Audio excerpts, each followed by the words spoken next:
Okay, if you could just tell me your name, what you do, and where you practice. I'm Iris Shuey from Providence, Rhode Island. I'm a psychiatrist, and I work at Brown and with the U.S. government and in private practice. Okay. Is this your first PAINWeek conference? Yes. Why did you choose this one? The agenda, the program looked very interesting, very diverse, stuff I was way over my head and stuff that I knew already, but it seemed to be a huge spectrum of choices. Were there any classes in the curriculum that were particularly interesting to you? I've really enjoyed the two guys whose names I've forgotten already, who are the Cleary and Elner, and they do the behavioral techniques of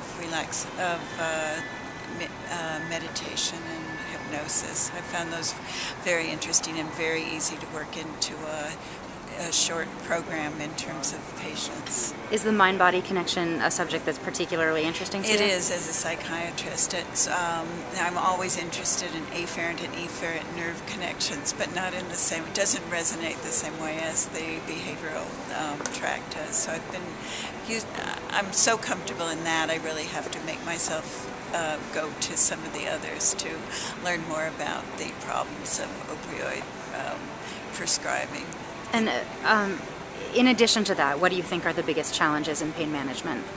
From what I've heard, and it doesn't really influence me because I'm not a prescriber of very much controlled medication, is the what's going to happen in the field in terms of oncoming regulations and actually just finding good solutions for people. Pain management is so unique to each individual, and finding there doesn't seem, I know some of the speakers really have a sort of a planned approach of how to go about doing it, and some of them seem to have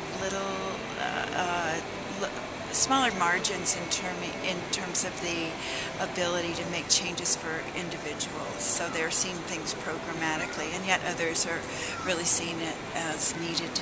A program for an individual needs to be able to fit into some sort of a complete plan. Okay. And what kinds of pain do you typically see with your patients? I'm working in a government pilot program with active military who've been deployed at least 2 times, who are in some sort of chronic pain at this point, and who don't want to be on controlled medication on opioids because it will affect their ability to progress. The military now is all volunteer, so there are a lot of careerists in the military, and it will, if they're on chronic pain medication, it will affect their ability to advance. Right, okay. Is there a point in treatment where you are likely to refer your patients to a pain specialist? Oh yeah. Within the military system, there are completely, the pain specialists are overwhelmed with the amount of military seeking that, and in my private practice I refer often. And do you think the suddenly sizable aging population with the baby boomers hitting their 60s, does that present a unique problem in pain management? Well, being one of those people, I understand that we want change, and we want it now, and we don't want to be in pain, and a year of pain is like a millennium to a baby boomer, and chronic pain is just an anathema to it's just not in the way we think. So yes, I do think it'll be a particular challenge. There's this huge amount of people that are going to really tax the ability we have now. So I'm sure there's going to be great expansion of programs to deal with it. There always is with this generation. Right, okay. And are you aware of the certified pain educator credential that's being offered by the American Society? Yeah, I've seen it, and I know there's some people that have signed into that program. Yes, so the answer is yes.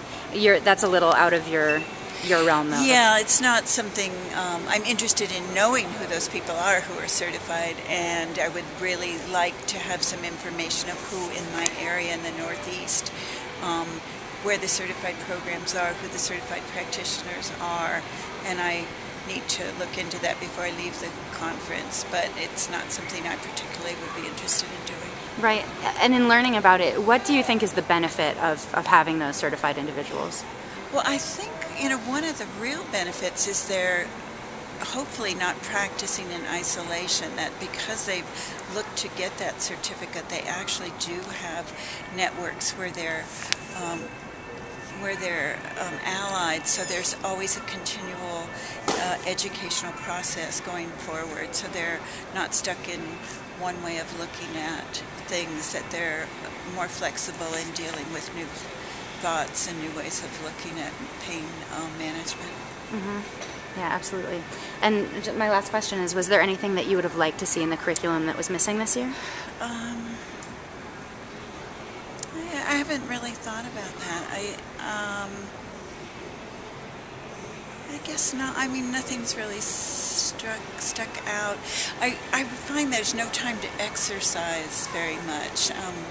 There's a great there's a great workout space here. I really think that should be built into a pain curriculum, where there's just some 10 or 15 minutes in a where there's a relaxation exercise happening for people. I mean, sitting in these seats for 8 hours is just really takes a toll on a baby boomer body. And I just think some emphasis on going to the spa and doing healthy things. There's very few healthy foods here. If you don't get to the breakfast within the first 15 minutes, there's no fruit available. There's all these high carb, high sugar stuff and high fat. And so it's just, for all the talk about a healthy lifestyle, they haven't done enough about that in terms of the actual, well, as we were saying, the rooms are great, the actual, I mean, we don't need that many croissants. We need a lot more apples that are there at breakfast.